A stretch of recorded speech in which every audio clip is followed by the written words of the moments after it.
ही जैसा। Jindal steel, the steel of India.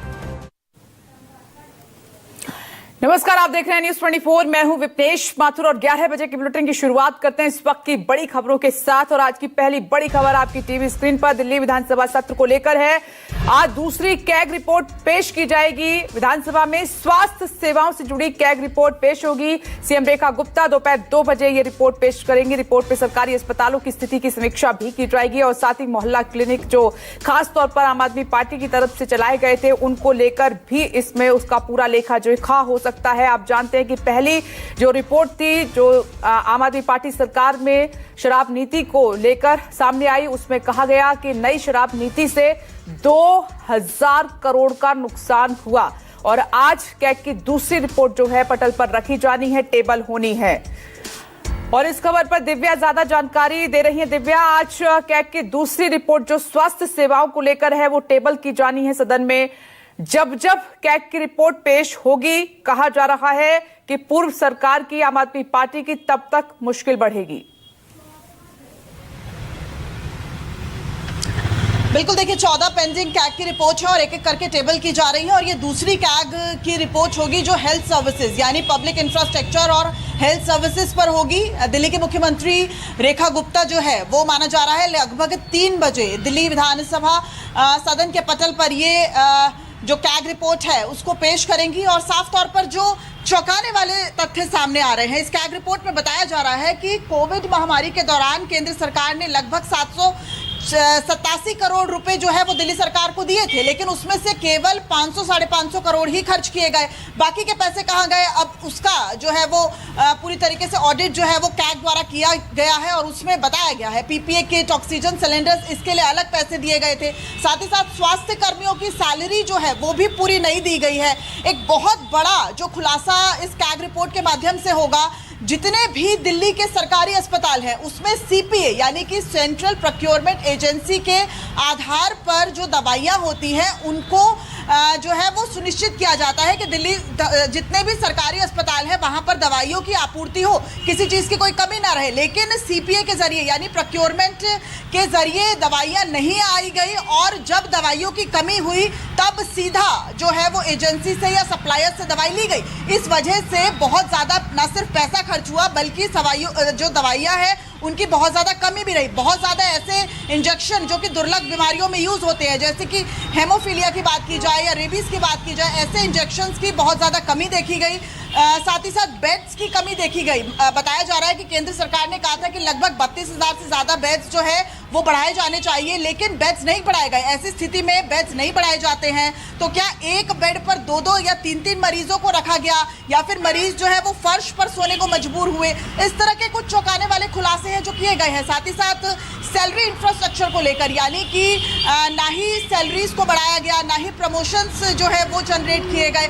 इस वजह से जो स्वास्थ्य कर्मी थे वो बहुत डिमोटिवेट रहे और वो लगातार काफ़ी ज़्यादा छुट्टियों पर रहे। फिर 3 नए अस्पताल जो है वो दिल्ली सरकार, जब दिल्ली में आम आदमी पार्टी की सरकार थी तो उसने कहा उसने 3 नए अस्पताल जो है वो शुरू किए हैं, लेकिन ये देखा गया कि जो 3 नए अस्पताल शुरू किए गए थे उनका सिर्फ जो ढांचा था वो पहले ही सरकारों में बना आ रहा था, सिर्फ उसको डेवलप किया गया और वो भी बहुत ज़्यादा जो पैसे थे वो केंद्र सरकार की तरफ से लिए गए, लेकिन बहुत कम पैसे जो है वो दिल्ली सरकार ने खर्च किए। यानी इस तरह की कुछ अनियमितताएं, इस तरह की कुछ गड़बड़ियां देखी गई हैं कैग रिपोर्ट में। और जाहिर तौर पर अगर पहली कैग रिपोर्ट की बात की जाए जो कि न्यू एक्साइज पॉलिसी पर आई है, तो देखिए उसको पीएससी को दे दिया गया है और अब जांच में तेजी आएगी। और अब ऐसा माना जा रहा है कि जब ये सेकेंड कैग रिपोर्ट जो है जो हेल्थ सर्विसेज और पब्लिक इंफ्रास्ट्रक्चर को बताएगी और ये जब टेबल होगी, हालांकि सबसे बड़ी बात यह है कि हंगामे के असर इसलिए नहीं होंगे क्योंकि आज भी जो विपक्ष के विधायक हैं वो सदन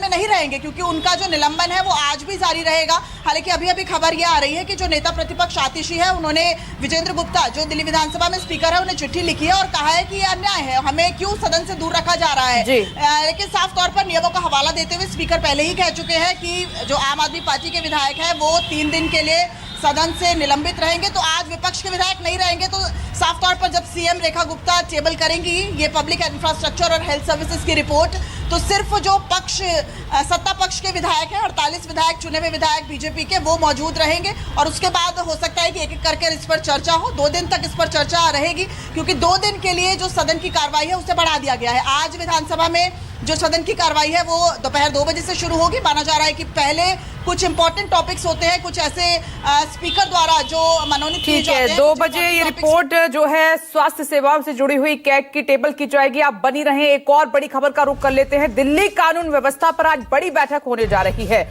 अमित शाह, गृह मंत्री अमित शाह की अध्यक्षता में ये बैठक होगी। मुख्यमंत्री रेखा गुप्ता गृह मंत्रालय पहुंची हैं, ये इस वक्त की बड़ी खबर है। दिल्ली पुलिस कमिश्नर के अधिकारी, ये देखिए मुख्यमंत्री रेखा गुप्ता गृह मंत्रालय पहुंची हैं और ये तस्वीरें हम आपको दिखा रहे हैं।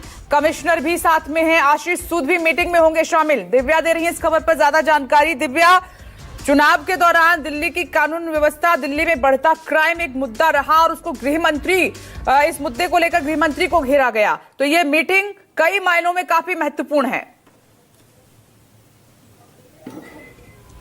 बिल्कुल विपनेश, बेहद ऐतिहासिक पहल माना जा रहा है और शीला दीक्षित सरकार के बाद ये पहली मर्तबा है कि दिल्ली सरकार और दिल्ली पुलिस एक मंच पर जो है वो आमने सामने बैठेगी, जिसमें दिल्ली सरकार के जो सचिव हैं धर्मेंद्र, वो भी पहुंच चुके हैं। दिल्ली सरकार में गृह मंत्री जो आशीष सूद हैं वो पहुंच चुके हैं। सीएम रेखा गुप्ता पहुंच चुकी है। गृह मंत्री अमित शाह की अध्यक्षता में ये बैठक होगी। दिल्ली पुलिस कमिश्नर जो है वो पहुंच चुके हैं। स्पेशल कमिश्नर जो है वो इस बैठक में मौजूद रहेंगे। और साफ तौर पर गृह मंत्रालय चाहता है कि दिल्ली सरकार और दिल्ली पुलिस, इनके बीच में बेहतर समन्वय हो, तालमेल हो और एक स्पष्ट नीति तैयार की जाए, जिससे कि दिल्ली की जनता को बेहतर सुविधाएं मिल सके, बेहतर सुरक्षा सेवाएं मिल सके। और महिलाओं को लेकर खासतौर पर माना जा रहा है कि अगर इस तरह की जो बैठक है वो लगभग 1 घंटा माना जा रहा है ये बैठक होगी और पहली बार इस तरह की बैठक हो रही है, क्योंकि कई मोर्चों पर इस तरह की खबरें सामने आई है कि दिल्ली सरकार और दिल्ली पुलिस के बीच में जो तालमेल है उसकी कमी रही है। तो अब गृह मंत्रालय ये चाहता है, क्योंकि अब दिल्ली में बीजेपी की सरकार है, केंद्र में बीजेपी की बैठक पर भी अपनी नजर बनाए रखिएगा। दिव्या, शुक्रिया। आगे बढ़ रहे हैं एक और